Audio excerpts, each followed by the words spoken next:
Assalamualaikum warahmatullahi wabarakatuh. Salam sejahtera bagi kita semua.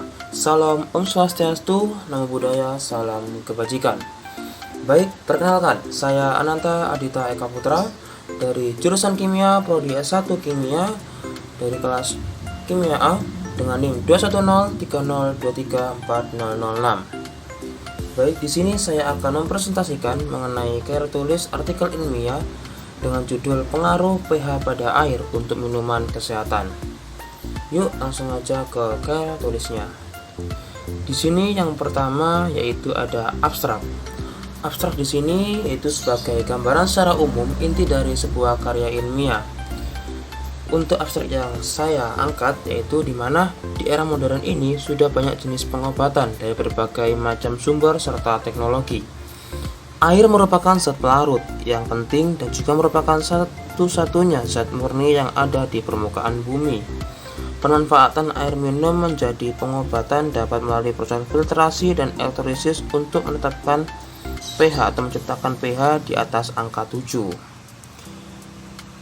Selain abstrak, saya juga ada pendahuluan.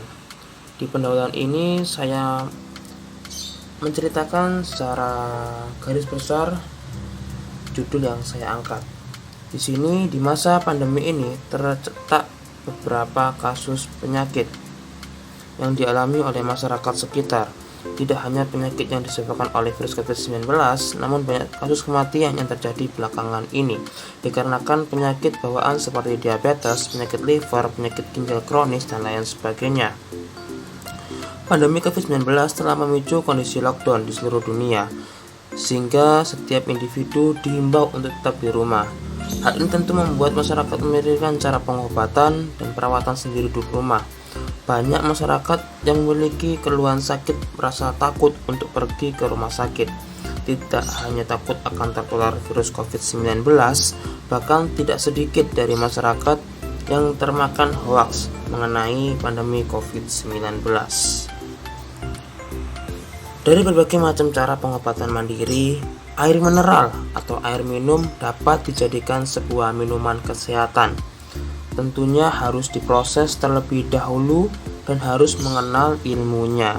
Pada artikel ini, penulis tertarik untuk mengkaji ulang tentang pemanfaatan pH air pada minuman sebagai sarana pengobatan mandiri. Kadar pH air memiliki pengaruh keseimbangan dalam tubuh karena air memerankan suatu unsur yang penting di dalam tubuh manusia. Maka dengan pemberian pH yang tepat juga akan membuat kerja organ tubuh akan semakin baik. Selanjutnya bisa teman-teman semua baca dan pahami pendahuluan yang sudah ada dan sudah tercantum di situ ya teman-teman. Lanjut ke yang kedua yaitu ada materi dan metode. Untuk penelitian ini menggunakan metode studi kepustakaan dengan kajian literatur sebagai dasar dalam pengumpulan data serta informasi yang akan dikaji pada artikel ini. Pengumpulan data berasal dari data sekunder seperti artikel ilmiah yang dituliskan di platform Google seperti Google Scholar atau Google Cendekia. Data yang diperoleh akan dianalisis dan direview sehingga menjadi data yang relevan. Lanjut ke yang ketiga yaitu ada hasil dan pembahasan, di mana negara Jepang pertama kali mengembangkan air yang bermanfaat bagi tubuh. Saat ini pemanfaatan pengobatan mandiri menggunakan minuman kesehatan sudah ramai digunakan. Minuman kesehatan tersebut dapat disebut sebagai air alkali yang sudah melalui proses elektrolisis.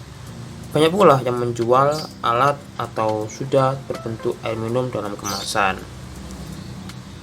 Di hasil dan pembahasan ini ada pun sub-sub bab. Yang pertama ada pengaruh pH pada air minum terhadap masa hidup atau lifespan. Di sini penelitian pada populasi 150 ekor mencit mendapatkan bahwa mulai dari tahun kedua kehidupan non-parametric atau survival plots menunjukkan air ber-pH tinggi dapat memperpanjang usia hidup terkait efeknya terhadap aspek deklarasi faktor penuaan. Di sini pemeriksaan histologi ginjal, usus, jantung, hepar, dan otak menunjukkan tidak ada perbedaan signifikan. Selanjutnya yaitu ada pengaruh pH pada air terhadap penyakit kulit. Manusia memiliki tipe kulit yang berbeda-beda tentunya di setiap individu. Terdapat manusia memiliki kulit normal, ada pula yang memiliki kulit sensitif, oily, dry, ataupun combination. Kulit manusia terutama bagian wajah memiliki perlindungan atau skin barrier untuk menangkal radikal bebas. Tentu, air juga berperan penting dalam perawatan kulit agar tetap sehat dan terhindar dari berbagai penyakit. Yang ketiga ada pengaruh pH pada air terhadap saluran pencernaan. Dari berbagai hasil penelitian dapat diketahui bahwa studi yang dilakukan sebagian besar in vitro dan dilakukan pada hewan percobaan. Oleh karena itu, diperlukan studi in vivo lebih lanjut dan studi pada manusia untuk mendapatkan hasil yang dapat dipertanggungjawabkan. Dari rangkuman hasil penelitian tersebut, maka hingga saat ini belum ada dasar rasional yang cukup untuk melarang atau merekomendasikan penggunaan air ber-pH tinggi sebagai air yang bermanfaat bagi kesehatan. Untuk selanjutnya yaitu pengaruh pH pada air terhadap penyakit kanker.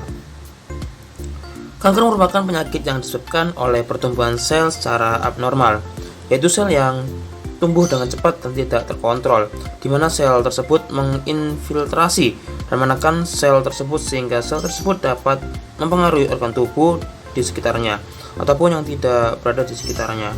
Penyebab terjadinya kanker adalah kombinasi dari faktor genetik dan lingkungan seperti zat karsinogenetik. Masalah yang akan timbul ketika terlalu banyak dari molekul-molekul oksigen aktif atau radikal bebas yang diproduksi dalam tubuh. Di sini kalian bisa baca-baca mengenai pengaruh pH pada air terhadap penyakit kanker. Jadi untuk dari berbagai penjelasan-penjelasan yang sudah saya paparkan di atas, adapun kesimpulan yang dapat kita simpulkan dari artikel ilmiah ini. Kesimpulannya yaitu dari hasil kajian literatur yang sudah ditentukan dapat ditarik kesimpulan bahwa air alkali atau air yang memiliki pH di atas 7 dapat membantu untuk menjaga kesehatan tubuh dan dari berbagai macam penyakit. Dari data yang diambil juga dapat diperoleh bahwa air alkali bisa dijadikan terapi bagi penderita penyakit yang masih ringan. Namun bila penyakit sudah menjadi parah, maka juga perlu konsultasi ke dokter karena sebagai masyarakat awam tidak bisa langsung menarik kesimpulan atas penyakit yang diderita. Untuk ucapan terima kasih, penulis menyampaikan terima kasih kepada dosen pembimbing artikel yang telah membantu dalam penyusunan artikel ini, serta penulis menyampaikan terima kasih kepada Perpustakaan Umum Kota Surabaya dan Perpusnas yang telah menyediakan jurnal jurnal di mana sangat bermanfaat bagi penyusun artikel ilmiah ini. Selain itu, ini merupakan daftar pustaka yang saya ambil dari berbagai sumber-sumber yang sudah saya sebutkan sebelumnya. Ya, sekian presentasi dari saya. Apabila ada kesalahan ucapan maupun perkataan dalam pemaparan yang sudah saya jelaskan, saya mohon maaf. Sekian, terima kasih. Wassalamualaikum warahmatullahi wabarakatuh.